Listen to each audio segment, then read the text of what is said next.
नमस्कार। आज हम बात करने वाले हैं सचिन तेंदुलकर की आत्मकथा प्लेइंग इट माय वे के बारे में।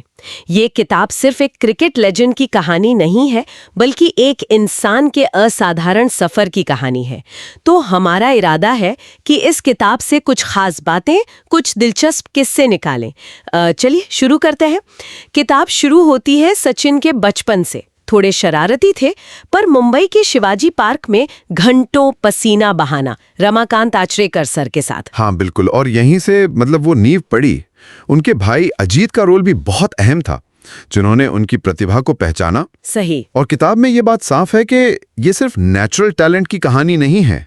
वो अनुशासन, वो रोज की कड़ी मेहनत, आचरेकर सर के साथ स्कूटर पर मैदान मैदान घूमना, वो जो स्टंप्स पर सिक्के रखने वाली बात है। हाँ, वो तो बहुत मशहूर किस्सा है। अगर आउट नहीं हुए तो सिक्का उनका। एग्जैक्टली। ये छोटी छोटी चीजें दिखाती हैं कि उनका फोकस और लगन कम उम्र से ही कितना पक्का था। फिर आता है सिर्फ 16 साल की उम्र में पाकिस्तान का वो दौरा।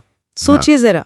हाँ, और सामने कौन? वसीम अकरम, वकार यूनिस। पहले ही टेस्ट पे नाक पर गेंद लगी, खून बहने लगा, पर मैदान नहीं छोड़ा। ये उनके मेंटल टफनेस को दिखाता है।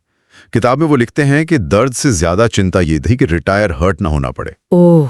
पहला ख्याल टीम थी, मैच था, चोट नहीं। नवजोत सिद्धू ने संभाला। ये दिखाता है कि प्रेशर कैसे झेलते थे वो उस उम्र में भी। कमाल है। और फिर वो यादगार पारियां, जैसे 1998 शारजा की डेजर्ट स्टॉर्म, वो तो आज भी लोगों को याद है। अरे हाँ, डेजर्ट स्टॉर्म तो किताब में वो बताते हैं कि उस वक्त वो एक अलग ही जोन में थे। बाहरी शोर, उम्मीदें, इन सब से ज्यादा ध्यान बस गेंद पर था। अच्छा।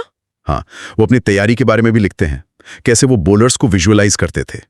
और शारजाह में जब रेतीला तूफान आया, खेल रुका, वो कहते हैं कि ब्रेक ने उनकी एकाग्रता तोड़ी नहीं, बल्कि उन्हें रणनीति पर सोचने का और वक्त मिल गया। वो एहसास, वो कहते हैं, शब्दों में बयां करना मुश्किल है। उन्होंने टीम को श्रेय दिया, खासकर युवाओं को, और जब विराट कोहली और बाकी टीम ने उन्हें कंधे पर उठाया, वो पल उनके लिए सबसे अनमोल था। टीम की बात करें तो ड्रेसिंग रूम का माहौल, द्रविड़, गांगुली, धोनी, इनके साथ रिश्तों पर कुछ है? हाँ है।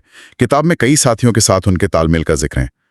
वो द्रविड़ की टेक्निक की तारीफ करते हैं, गांगुली की लीडरशिप की, धोनी के शांत स्वभाव की। ये भी बताते हैं कि सीनियर्स कैसे जूनियर्स की मदद करते थे। लेकिन हाँ, वो ग्रेग चैपल वाले दौर पर भी बात करते हैं। अच्छा, उस मुश्किल दौर पर भी? हाँ, जहां टीम में थोड़ी उथल पुथल थी।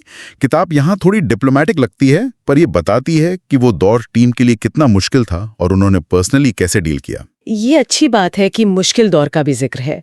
अक्सर लोग बचते हैं इन बातों से। हाँ, कुछ हद तक उन्होंने आलोचना और फॉर्म में गिरावट वाले फेस पर भी बात की है, जैसे 2005-6 में टेनिस एल्बो और खराब फॉर्म। वो लिखते हैं कि कैसे उन्होंने वापसी के लिए मेहनत की, बेसिक्स पर काम किया, आलोचना को बाहरी शोर की तरह लिया और फोकस मैदान पर रखा। हालांकि ये भी सही है कि कुछ लोग शायद चाहेंगे कि विवादों पर और खुलकर बोला जाता। खैर, ये तो लेखक का अपना नजरिया होता है। और फिर वो विदाई, वानखेड़े स्टेडियम, नवंबर 2013, वो स्पीच। हाँ, वो स्पीच बहुत इमोशनल मोमेंट था। वो किताब में उस हिस्से में वो अपने परिवार, कोच, साथी खिलाड़ियों, डॉक्टर्स और फैंस सबका शुक्रिया अदा करते हैं। अंजलि तेंदुलकर का जिक्र खास तौर पर है शायद। बिल्कुल। पत्नी अंजलि के त्याग और सपोर्ट का बहुत अहम जिक्र है। कैसे उन्होंने अपना करियर पीछे रखकर परिवार संभाला ताकि सचिन खेल सकें। बच्चों, सारा और अर्जुन, उनके साथ रिश्तों का भी जिक्र है। यह दिखाता है कि मैदान के बाहर एक मजबूत फैमिली सपोर्ट कितना जरूरी होता है इतने लंबे करियर के लिए। तो अगर हम इन सब बातों को समेटें तो इसका मतलब क्या है? ये किताब सिर्फ रिकॉर्ड्स की लिस्ट तो नहीं है? बिल्कुल नहीं। ये किताब दिखाती है कि टॉप पर पहुंचने और टिके रहने के लिए टैलेंट के साथ साथ कितना जबरदस्त समर्पण, अनुशासन और मेंटल स्ट्रेंथ चाहिए। ये प्रेशर झेलने की, फेलियर से सीखने की और लगातार बेहतर बनते जाने की कहानी है। सही कहा। और ये भी कि कैसे एक सामान्य बैकग्राउंड से आया लड़का भी अपने सपने पूरे कर सकता है। और शायद अंत में एक सवाल भी छोड़ जाती है ये किताब, सोचने के लिए।